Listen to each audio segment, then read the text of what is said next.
I've got a couple of things I'm going to put in the grow today, actually. Let's see here.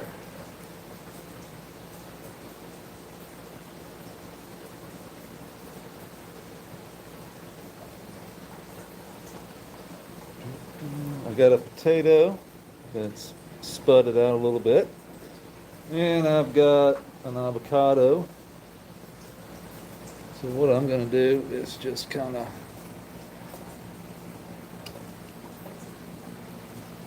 disperse this throughout the garden here. So I'm going to take my knife,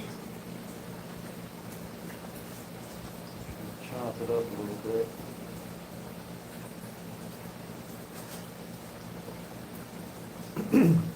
Try not to cut my finger off, really. I'll loosen it up, allow that biology and worms and everything to get up in there.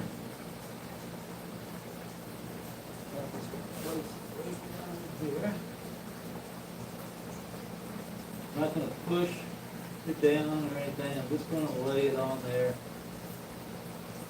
I don't want to push down on my soil. I really don't want to. What's up, Tim? Just getting ready to put an avocado in the bed and a couple of potato slices that are left over.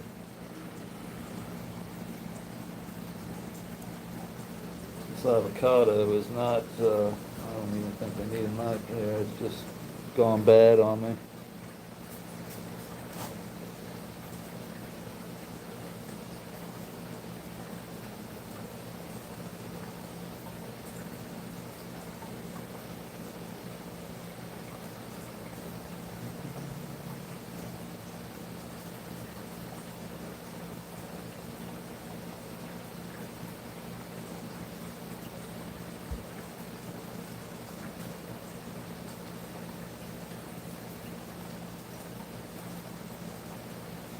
So I've got this pit here. It's an avocado. I'm just going to take the pit out, and then I'm just going to disperse this in the center of the bed.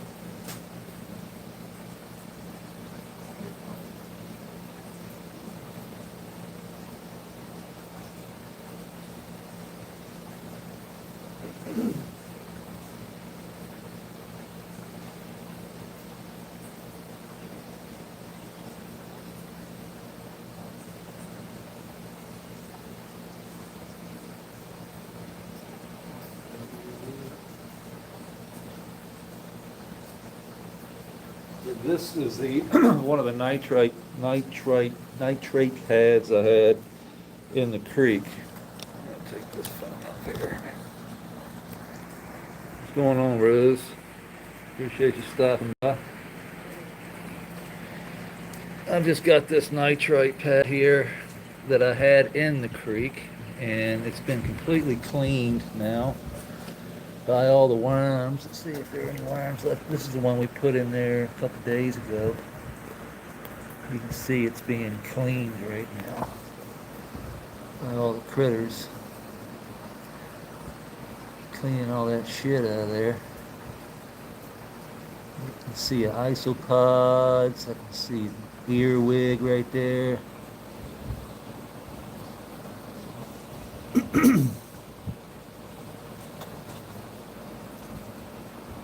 They're just working, eating that algae and fish poo and all that bacteria and stuff that was trapped in that pad from the creek. And they'll continue to work that until it's clean like this. And then in the soil, it's really cool. So they'll transfer all that stuff that was in that pad and take it right down into the soil. And this is where all the magic happens. This is the soil food web in action. Here's a potato we put in there a couple months ago, and it's doing a little sprout. The only reason I do that is just for, it's life. So the more life I can get in there, the more roots I can get in the system, the better off we're going to be. The more sugar it'll push in the soil, and the richer and more flavorful our produce will be. It's that simple. Transfer of sugars. So when you bite into an apple or peach, you want it to be flavorful. You want it to have that sugar, very rich in sugar. And that all comes from life in the soil and photosynthesis and all kinds of good stuff going on down in there. But if we complete the chain, that's what we're looking for. Complete the cycle, and we'll get all kinds of goodies with little input, with almost no input. So you can get these same goodies with using, bottled nutrients. I'm just doing it the natural way and letting this stuff break down naturally. And who knows, I don't even know what's going on, from the transition from the creek to the soil. This bridge here, the aquatic and the terrestrial biology, is just insane with life. I mean, under a microscope, it is stupid. I mean, it's just so much to look at. It's so rich. Those are all worm castings. It used to be sand, silt, and clay that was coming up out of the creek. But it's been turned into worm castings by the worms. And then here's the isopod hotel. Look how there's nothing. You don't see any guys around it, right? Nothing. But, they're in there getting it on. They love the turtle shell for some reason. They breed in that thing. So they'll just gather up around it and just huddle up in there and do whatever the hell they do. Yeah, that the turtle shell is cool green, man. It's kind of nature's little hotel there, little get together. They probably got a little bar set up in there. They got some rooms. They got all kinds of stuff going on in there.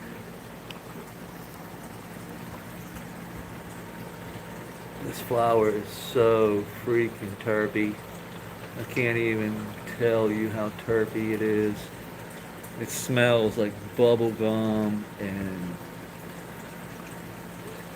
funky bubble gum, cotton candy, lemon lime.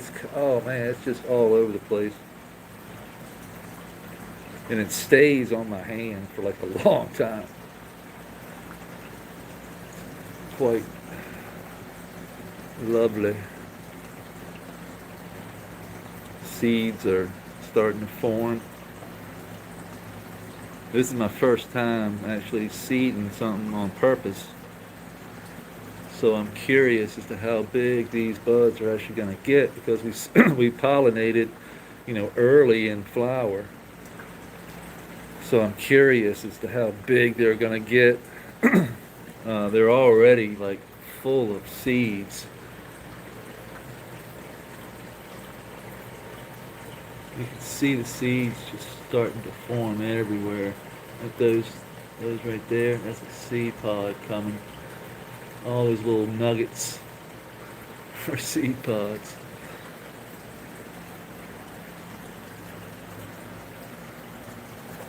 And then this is the yellow skunk here. This is the one we did by accident. This thing is terpy as shit too. Look at the frost on the top. It smells like a wet lemon lime sock, a funky lemon sock.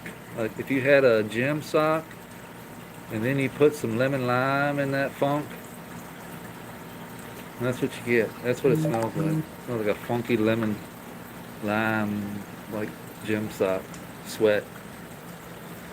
A little bit of rubber in there, a little bit of burnt rubber. Yeah, moist lemon sock. Yeah, how about that?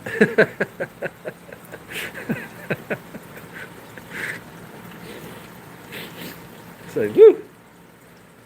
It's nasty, but I like it.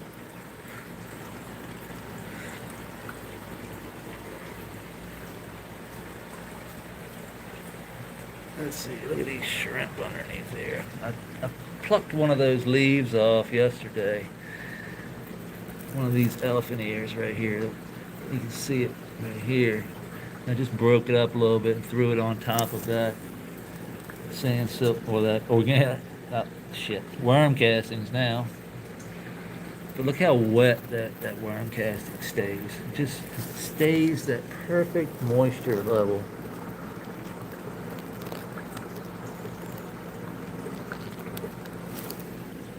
It's crazy how it just stays right there at that level, and then just underneath of that worm casting, I guarantee you there are worms just working that stuff.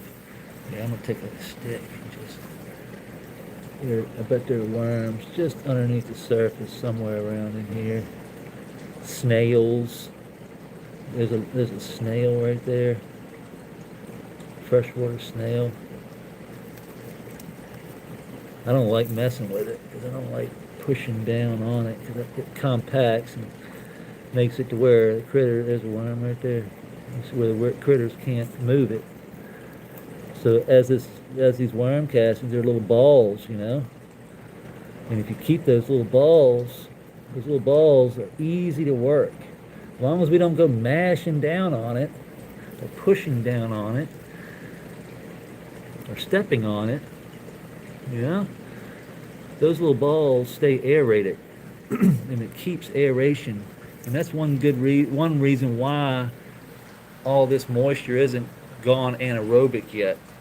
You know, it's packed full of air from the creek water, it dumps in from the waterfall that creates that flow, it sucks in that air from the bubbler we have in the pond, from when it dumps back in, where the water is breaking the surface through here, up through here, it's collecting air, hitting down here. Everywhere where the water breaks the surface, it's going to collect air in that water molecule, and that air is then transferred naturally up into the soil beds, aerating the soil pockets, aerating all the worm casting. And if you look at this under a microscope, or if you just we can keep the soil in water and it'll stay anaerobic. It won't go, it'll stay, aerobic, and it won't go anaerobic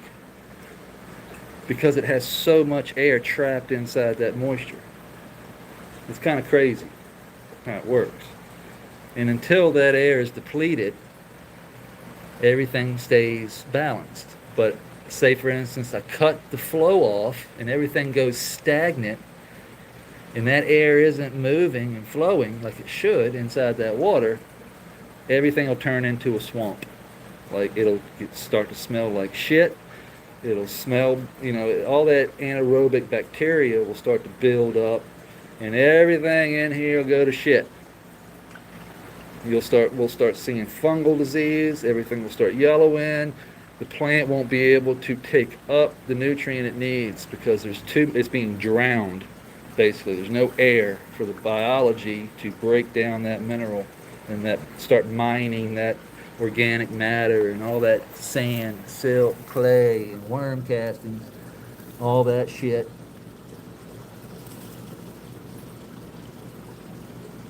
Look at the roots on this thing. As long as these roots are getting air and the rhizosphere is getting that air. So the rhizosphere, if you don't know, that is the root system. The scientists call that the rhizosphere. And then rhizophagy is what they call actually the process of the roots actually feeding, like biology, bacteria, fungi, all these things are actually entering the root system. They're transferring elements back and forth that have been mined by the biology in the soil in and out of that root system. So the veins, the veins in these leaves, let's check out the elephant ear. The elephant ear is great at this. The elephant ear is a great photosynthesizer. Look at that. Huge.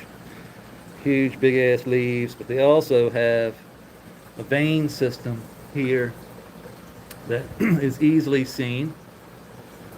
So, for instance, the cool part about this system is that if I was to cut off right here, if I was to break this connection here in this vein here, it would just go around it. It would cut off here, and that vein, that liquid inside the veins would just go and find a new path around, and it would just bypass this spot. It would it would callus this spot up basically, and then just go around. So it would allow the plant to, manage wounds like you see right here. It doesn't kill the plant. The plant can still have a defect and still continue on because of the vein system, just like us. So this thing is producing sugar. That's what this thing does. It photosynthesizes light down into this big boy here. And that light is then turned magically into carbohydrates. As Dr. Laningham would say, cakes and cookies. Sugar, basically. If you want to break it down in the simplest form, in layman's terms, it's sugar. We all thrive off of it. We all want it. The biology wants it down there. And the only way they get it is bad boys right here.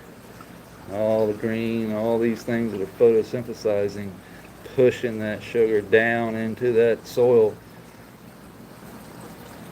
And in return, the plant gets nutrients mined for it. And it's actually, now they know that the damn plant can actually talk, not talk, but a signal is sent, which is how everything kind of communicates. It doesn't talk to one another, it actually sends a signal, like a click click, like Morse code. It's like click click means I want calcium, click click click means I want phosphorus, click click click click means I want some boron. All these different signals are being sent. In the biology, the microorganisms know what those signals mean because they've been around for a long, long time. What's up, skunk life? Scum, is it? Oh, it's scum life. What's up, buddy? Petey, what's up? Thanks, man. It's a great learning tool, man. This whole thing, when I was building it, I was like, this is going to be fun. Hopefully I can get it to work. Now that I'm into it a year and it's been running a year and I'm seeing everything kind of take hold in what's actually happening and the stages of how it's happening, I'm learning so much about how the system actually works and the actual successions of life that's going to take place in here to get us and to keep us to be able to keep and maintain high quality plants, without having to amend anything. I don't want to have to keep putting in things. I don't want to have to keep adding amendments that I don't know what are in them. You know what I mean? I have to source these things. Everything that I've sourced from here on out, hopefully, will only have to come from here around my property and the things that I chop and drop. So I can chop and drop everything but what I take out, and that will just feed the system. The biology in the system will eat that chop and drop and release what it was taking right back into the system. And then we get the other nutrients from our friends over here from Cooter. That's our goldfish. And we got Cooter. There's Cooter over there. He's hanging out. He's a slider. And we got Scooter in here too. She's a slider turtle as well. I don't see her right now. Oh yeah, I do. She's up in that grass right there. But you can see the air. That's the most important part, is that this water hits, creating that air. We got a bubbler over there creating air. We've got water coming in up there, going into the creek system, which also produces air. We've got a dehumidifier dumping in water from the top, which is clean, fresh water, bringing in air. So the aeration in that water is extremely important. If we don't have it, everything crashes. So as long as we're flowing, that flow is going to create that wicking action. I don't know how it happens, but if it doesn't flow, it doesn't really wick that well. And it also doesn't have the air in it that it needs to produce the life as green and as healthy as it is. So it's all about that air and all about the light and just the diversity in the plants and the moisture level inside the sand and the silt that's being wicked up. So as long as we can maintain that moisture, these worms and critters will break that sand and silt down continuously, forever, for the rest of our lives. There's so much of it in here.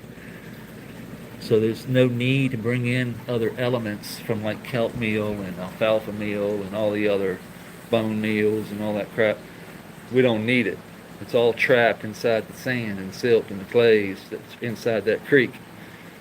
Once it's up onto the shoreline, it's broken down by biology.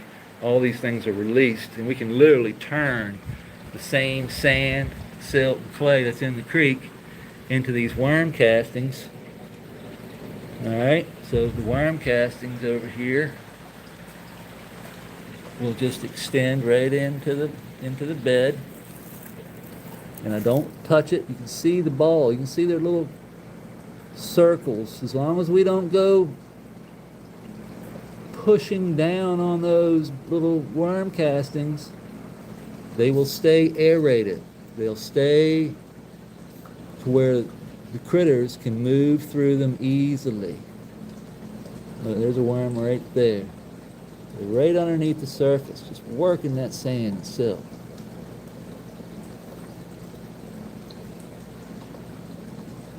This is all the nutrient you need. It's all trapped inside of that sand and silt.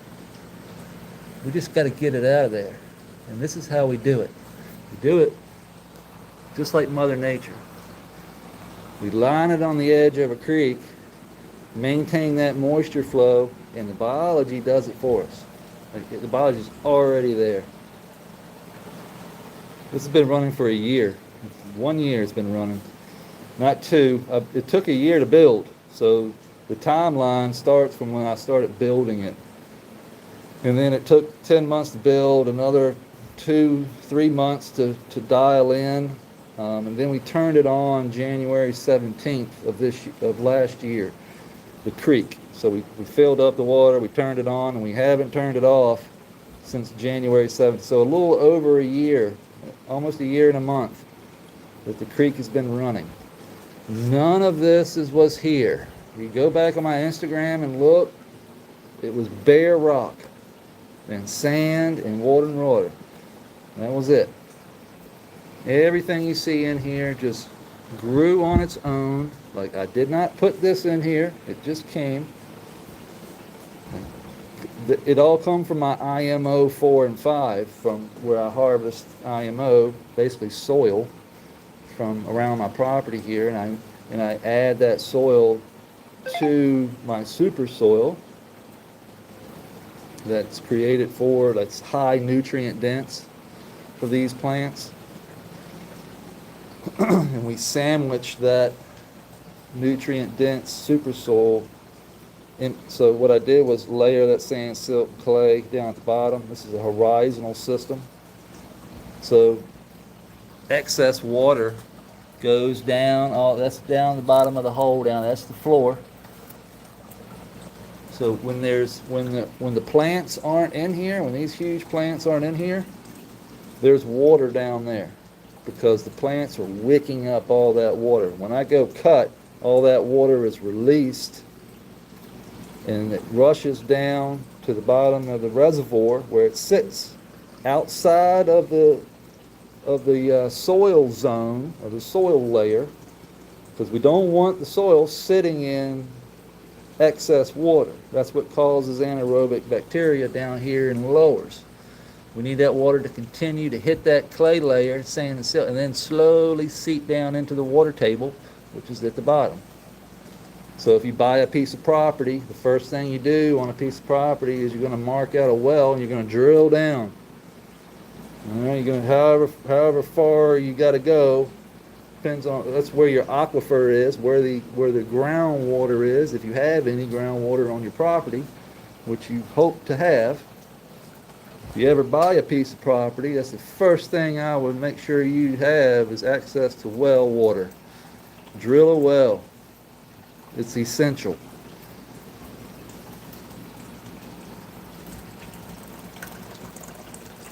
But that's how this whole system works. So when I cut the plants, I guarantee you, this is the 4th run we've done. Every single time I've cut, there's been water down there.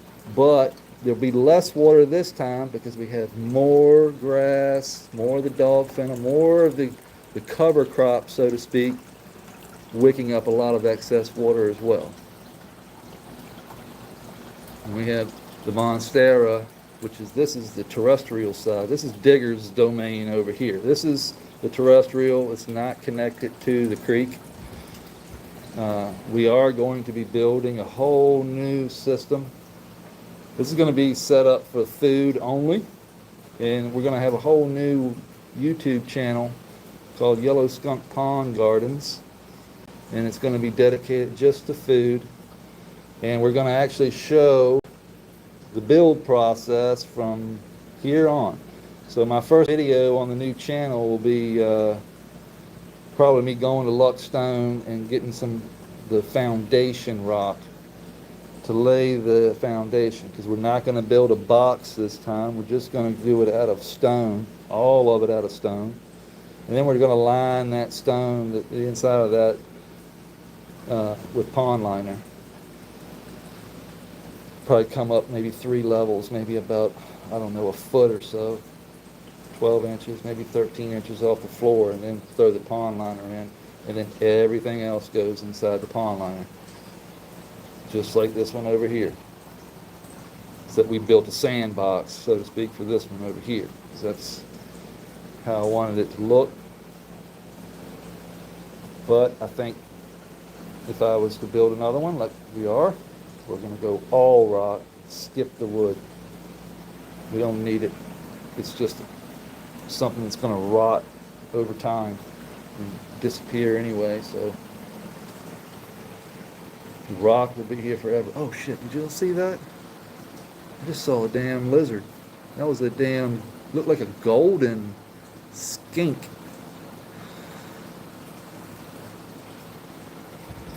I have blue ones with blue stripes, but I'm glad to see that would look like a gold stripe on its head. Good to see them in here though. They're great isopod. That's one reason why you don't see isopods running around in here. They're all hiding under cover because we got skinks in here. And those skinks are natural to my area. They're everywhere outside. And they're all inside right now because it's 12 degrees outside. So good to see them in here. I know I've got probably families of them living in the rocks, because the rocks are not, there's places for them to get in. There's soil right there, there's different places all throughout the rock that allow air and just everything to get in from the side. There is no air coming in down at the bottom. All that's sealed off where the reservoir, where the water is, and then everything else is up here. But yeah, that's kind of how everything works.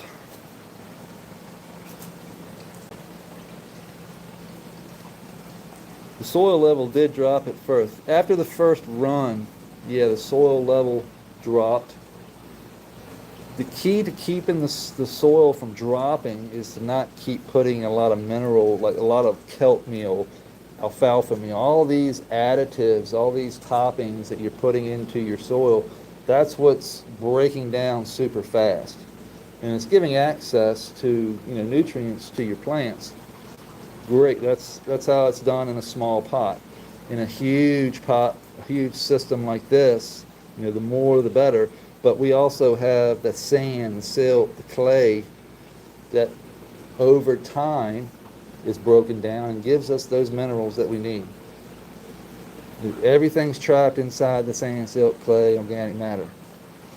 So as long as we stockpile that nutrient in this bed and then chop and drop everything back in, everything that pulls all that nutrient up, a lot of it just, like I cut the grass, goes right back in. Trim the bush, goes back in. All that nutrients pulled up and returned right back into the soil. So we don't have to keep adding amendments. Therefore, the soil doesn't break down. It doesn't break down at all because it's the sand, the silt, and the clay that gives it the structure. Think of it as like rebar. You know what I mean? If you didn't have the rebar, your concrete would sink. It would shrink. You know what I mean? Add that rebar, which is the sand, the silt, and the clay, to the soil, give it structure, and it will not shrink on you because there's so much food for the biology to break down. And then it really comes down to that moisture level, because everything in the soil that's breaking down needs that water, needs that moisture to break, to get moving, to flow, and to get to that sand, get to that silt, get to that organic matter and break it down. This just takes time. And if we can get that moisture level right, like which we have coming out of that creek, it happens 1,000 times faster than I ever would have imagined. Like it in under a year, I've literally less than probably 6 months, I was seeing sand and silt turn to worm castings. Now it's been a little over 12 months, and that whole line of sand and silt that was once on top of this soil that I laid on top is all now worm castings. So now they just keep working it over and over because it's the sand and the silt and the clays and the organic matter.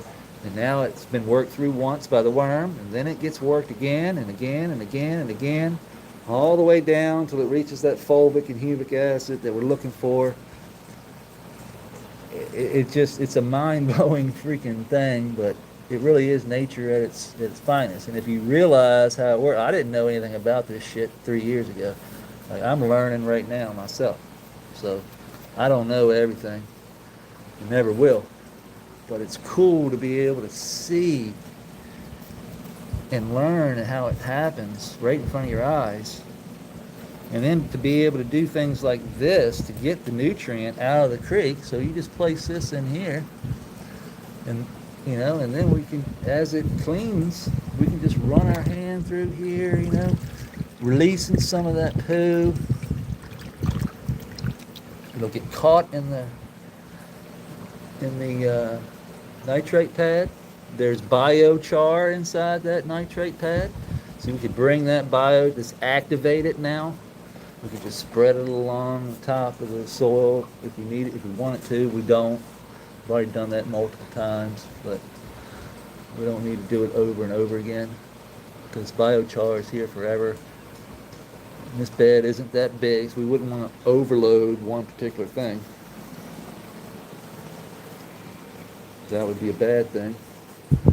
So we just set these, things right on up in here, and they'll come in and just eat the bacteria that's really on these pads that come out of the creek. They love the daggone creek water. If I want to just find a dry spot, I'll just bring that over here and boom, set it right on there. I don't like to push. Just set it on there. Let all that moisture seep down in there. You'd be amazed how the worms just come up and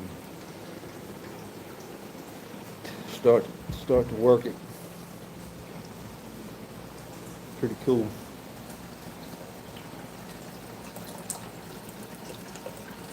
Yeah, the chop and drop. Yeah, no, it's it seems to be like the straw. Like I won't be putting probably any more of the of this Timothy hay. This is rabbit. I use it for my rabbit. The Timothy hay.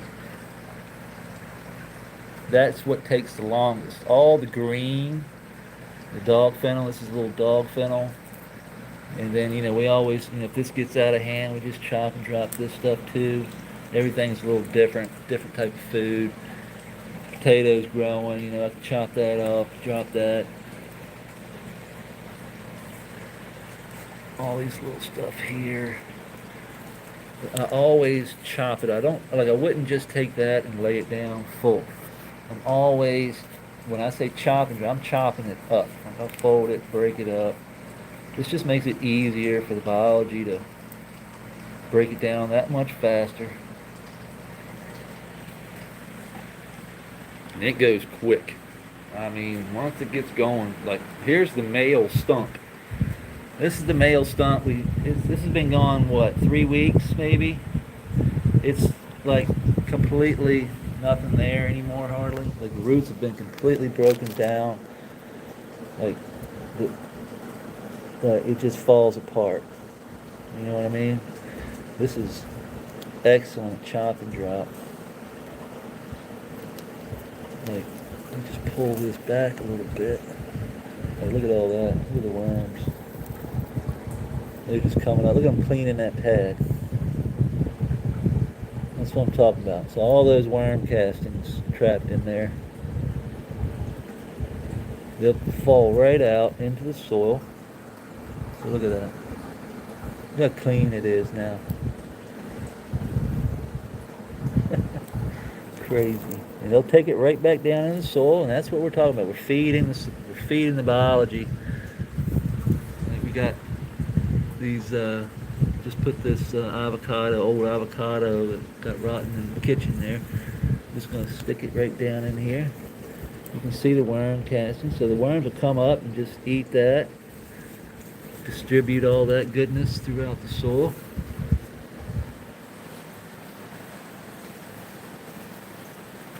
Appreciate it, Beans. Thanks for stopping by. Yeah, the soil's awesome. Like I'm hooked on it now. I'm like addicted to like the biology now. I'm gonna get a microscope and I'm gonna start I'm like tonight at 9. Every Monday now I'm part of this microscope class group, and I sent them my soil and they've been gawing over it for the last couple of weeks, and I've been able to sit in and watch them like real pros, people from Dr. Lingham's school and Matt Powers, my microscopy class.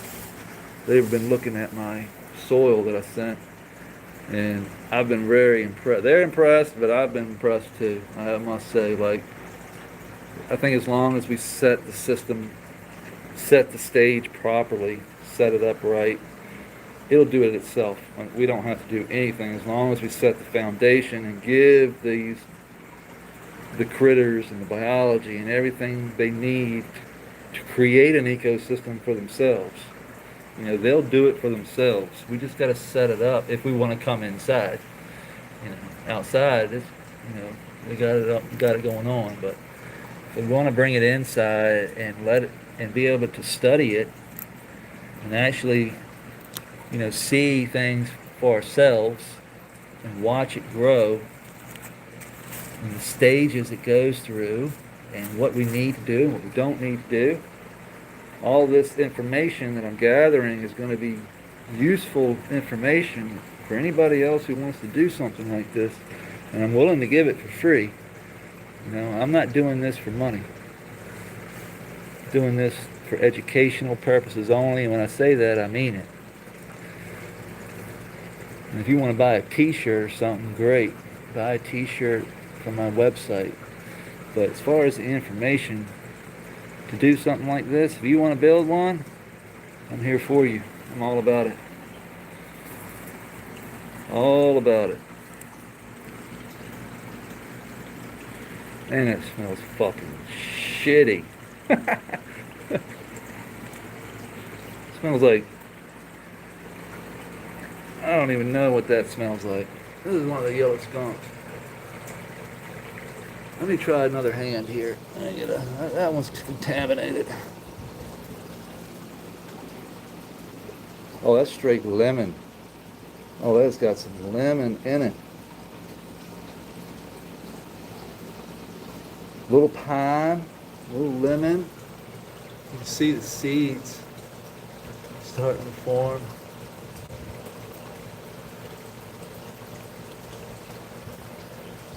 Yeah, that's lemon pine right there. It's like Mr. Clean right there. Mr. Clean, Mr. Clean.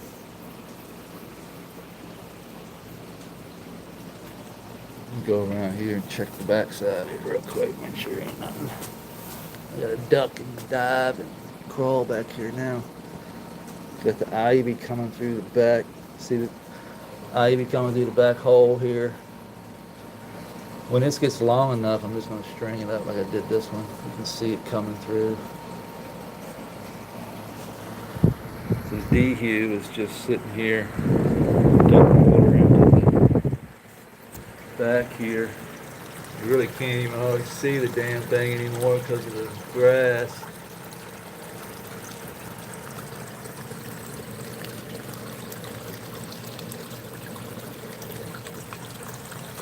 I don't know what I'm going to do with all this grass right here.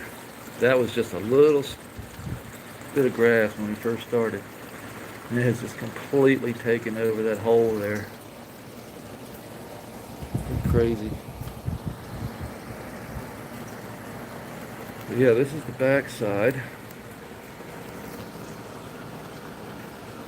Jasmine is getting crazy. Running it all the way. We're just going to just keep running it, let it come on down this pipe. I'm trying to cover up all of this. All this is doing is rerouting air over into this corner. It's not pumping it outside or anything. It's just pumping out right here.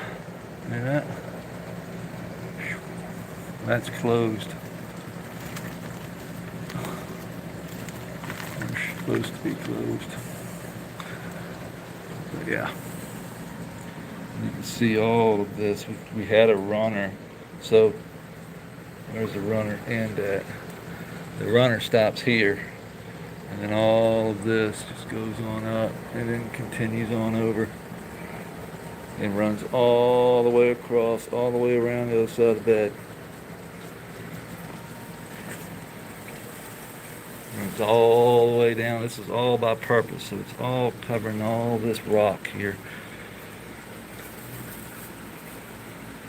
Runs into the bush. You can see it coming up through the bush. All of this is just coming up through the bush.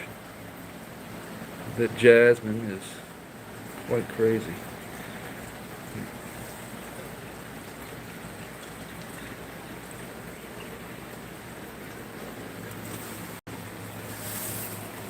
Our lights are the Grandmaster LEDs. We're using the Borg Tarantula Evolutions.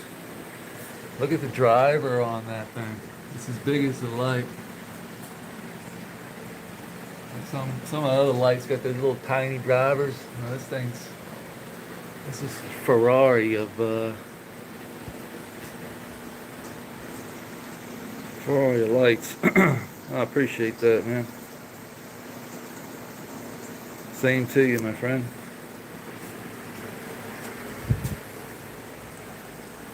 We're running 203 watts of power.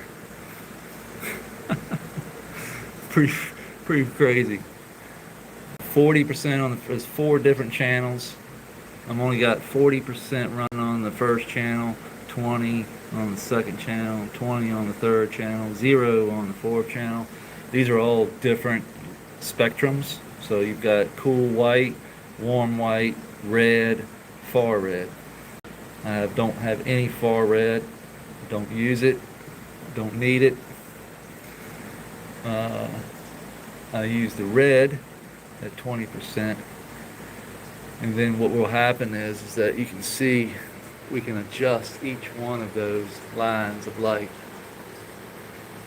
And that gives us the ability to completely dial in the amount of wattage we use. So the last run I was at 400 at this time.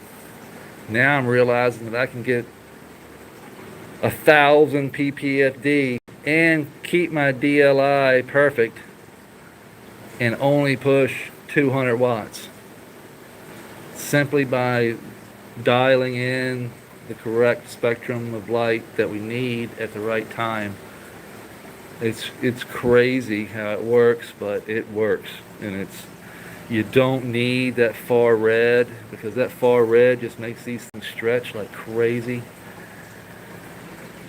That's like for, in the morning time, if you want a little morning red, deep red, or a little even deep red, you can do that, but I don't. I've found that you just don't need it.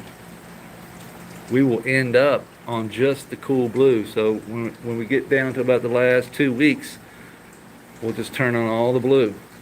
Get rid of the red, get rid of the warm, and just run that white and blue.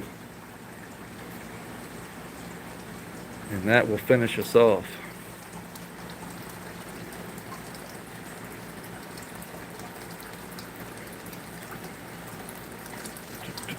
Let's take a look at this over here. If I can reach over here.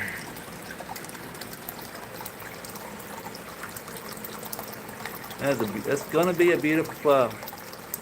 Like I said, I'm still wondering how big they're going to get, because we seeded them super early, and it's the first time I've ever done that. First time I've ever actually tried to. The last time was a mistake. So these plants came from a mistake, and this is what we got. This one smells like a just almost identical to that lemon lime one over there. It's straight lemon lime, like it's all over the place. A little funky, a lot of lime,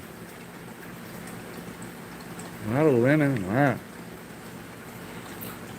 There's a little foot in there. So what do you think, Poot? Huh? You big bitch, you. Eating up everything. What's up, Coot? I see you over there. Hanging it down, ain't you? Huh? Hanging it low, bro? Where's my girl at? Where's Scooter at? Scooter's always hiding up in these bushes over here.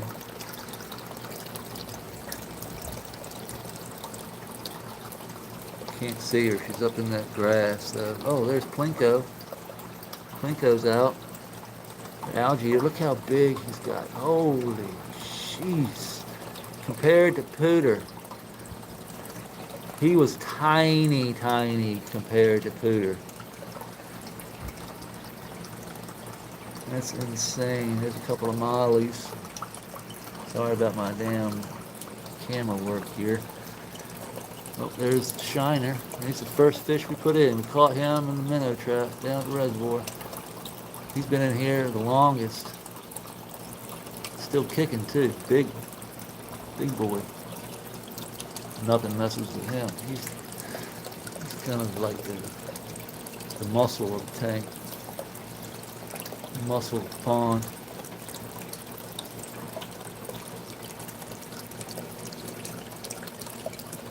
So you can see how crystal clear. That's actually about 18 inches deep. So we can see clear to the bottom. It's about probably 200 gallons of water.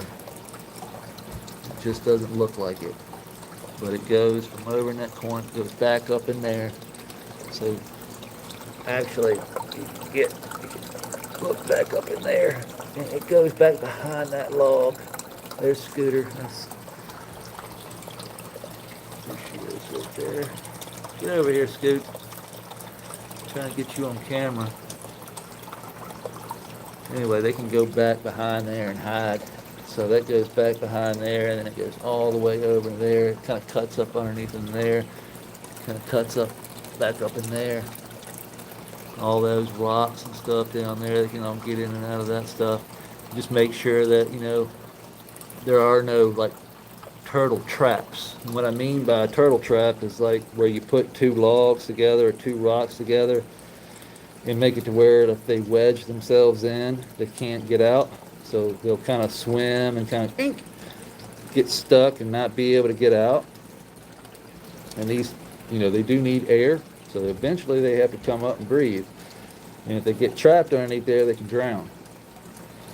So we make sure that we set the pond up to where there's no rocks that they can't, move themselves, like wiggle out of. Like we don't stabilize really a lot of anything. So like what he's doing right now, he's walking around.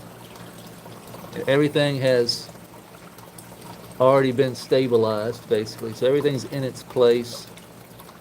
But if he got stuck, he could probably move it.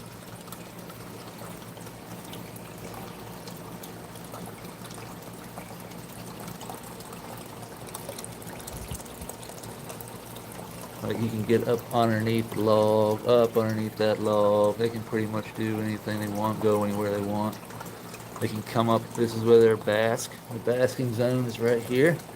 We've got the T5 light and a heat lamp. So we've got both. You need to keep the heat lamp and the in your T5 light, or your UVA, UVB light and your heat lamp need to be together. You can't have them separate. They need the light and the heat at the same time, just like the sun. So we combine these two right here. Gives them all they need. They can come up here. They can actually sit on the rock right here. Get that light. So the heat's over here and the light's over here. And they also can get that light in the water too. So that light penetrates the water. They can get that heat, they can get that light, that UVA and B that they need for the shells to develop, for the skin to do right, all that good stuff that they need. We need to replicate the sun as close as possible. The Monstera is a monster.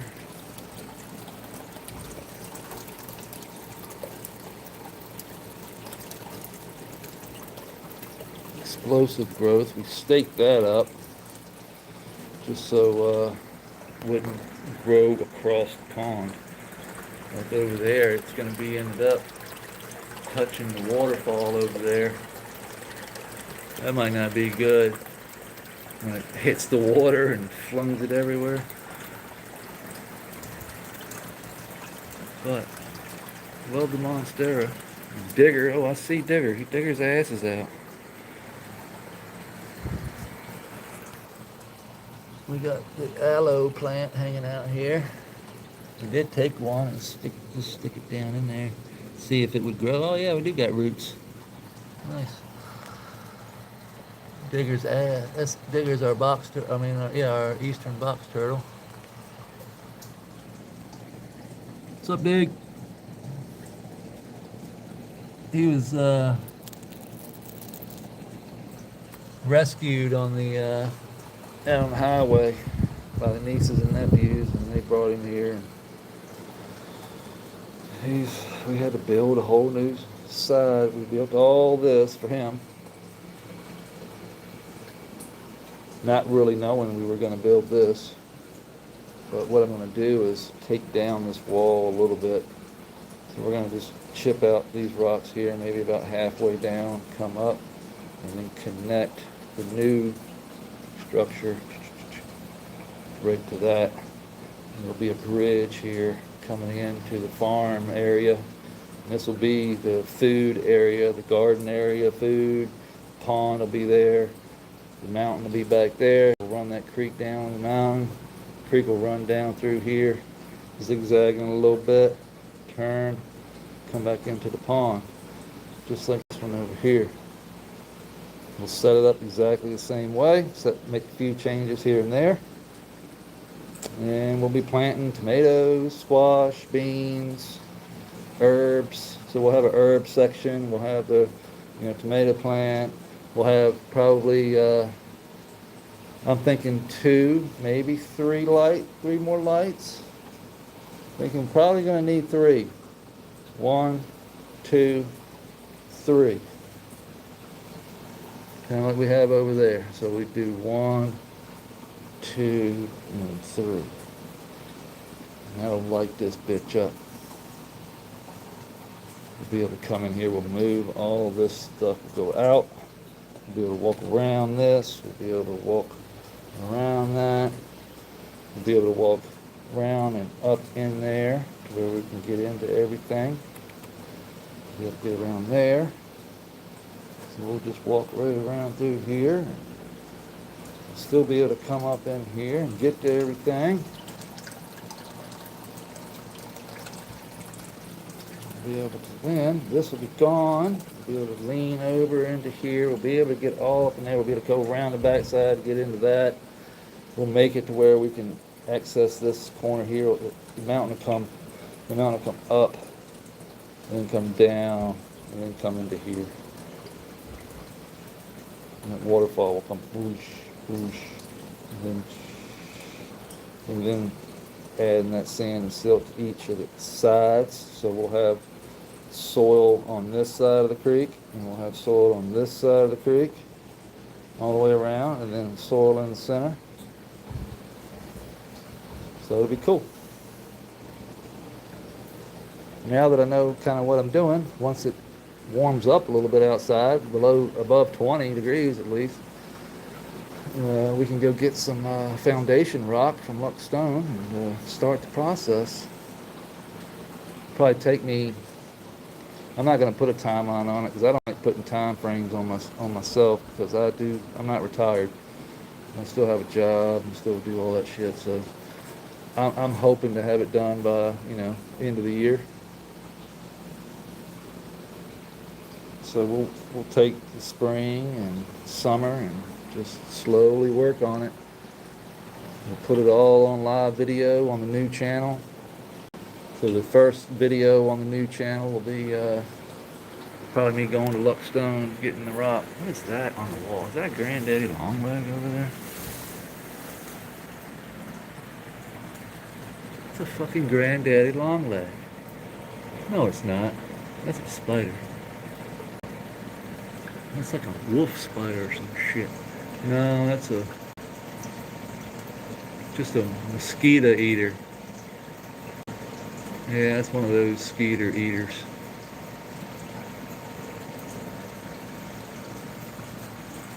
Oh, we ain't gonna mess with it. He's a good moth catcher, I bet.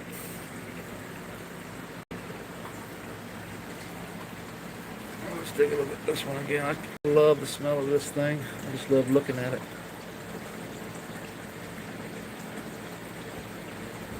See the seeds forming on it. The smell is just amazing. Can't wait for that one.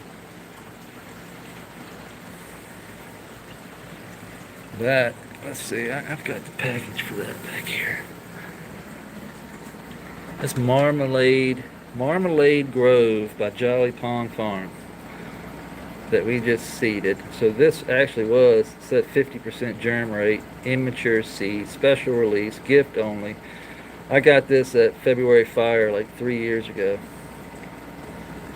This is a cotton candy Kush / mimosa times coffee cake Sky Cuddle Kush times GMO garlic cookies times Legend Orange Apricot Feminized Sativa 2023.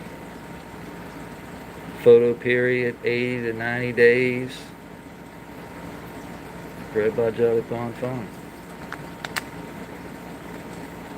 So that is what we're looking at. Some cushy kush, but that cotton candy, I'm telling you, is coming out in this one. That bubblegum candy kush, yes sir, it is here. It is in this one. And we've crossed it with that other one over there. So the seeds that come out of this will be a cross, be a F1 of the, what I call yellow skunk, this here, and that there. This is lemon lime. That is cotton candy. So we're gonna mix lemon lime with cotton candy and see what we get. Should be pretty nice. And if it ain't nice, I'm gonna smoke it anyway.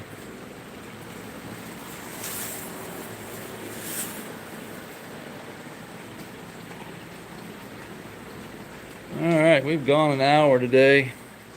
I appreciate everybody who's hung out with me. I'm gonna wrap it up. I'm gonna go inside. I'm hungry. I don't even know what time it is. What time is it? 2:40. I think it's lunchtime. So I hope everybody has a blessed day, and we shall see you tomorrow morning. Peace.